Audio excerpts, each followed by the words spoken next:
I realize I've already made some pretty strong comments about the WNBA and April Reese from the Chicago Sky and her threat, and I called it a threat, to say, hey, we're going to boycott the WNBA. We don't get the kind of money like the men are making in the NBA.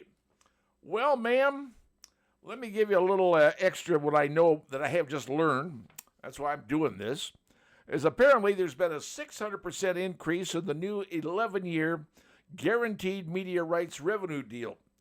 The TV channels are now wanting to broadcast what you guys are doing. Not necessarily what you're doing, ma'am, but what some of the other players are doing. And they also say that there's a big current debt the WNBA has. And, of course, remember when they started doing the charter flights? Yeah, you were flying in commercial, but then suddenly you get a new player coming in, and bingo, you're flying in charters. Pretty expensive deal, right? And, of course, there's the investors, the W investors. They actually own about 60% of the league, but the NBA keeps putting in about $15 million a year just to support you guys.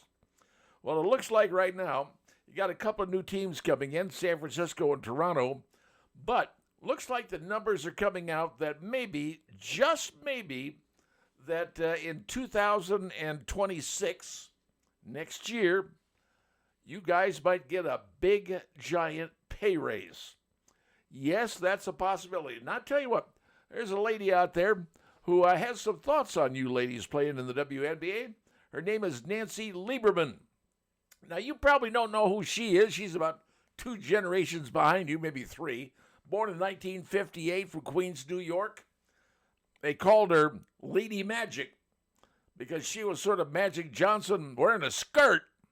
She could do all kinds of passes. She was 3-time Kodak All-America. She's in the Hall of Fame, played in the 76 Olympics. And sure, her great-grandparents were victims of the Holocaust. She's from Queens, New York. Great player. She's now with the Oklahoma City Thunder. As a matter of fact, she was even an assistant coach in the NBA.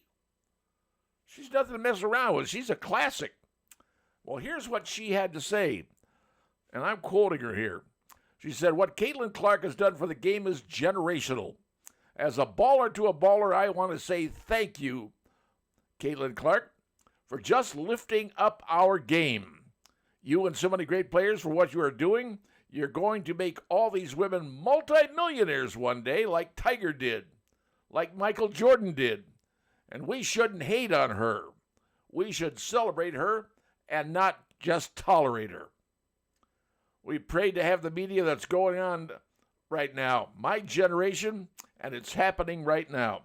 So, Nancy Liebermann, she played when nobody cared about women's playing. She played her heart out. But now she sees what's happened, and it's one lady, and she's giving credit to Caitlin Clark for bringing eyeballs to the WNBA. Now, you may say, well, not a big deal. I mean, the women. No, it's cheeks in the seats. I don't care. You cut it any way you want. It's cheeks in the seats. And if the contract comes out, they get a good contract coming up after the negotiations going into next year, fine. You'll get more money because the networks want to broadcast your stuff. But right now, don't be saying, well, we're going to walk and we don't get what the NBA players get. No, you don't get what the NBA players get because they earned it. You didn't.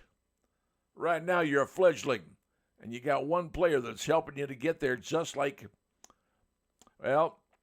Liebermann says. One person is making you guys look a whole lot better, and the networks are noticing him. Just by taking the whole thing, now you know where I stand. And, hey, hope it all works out. Hope you guys get some more money. But it takes time, folks. It takes time.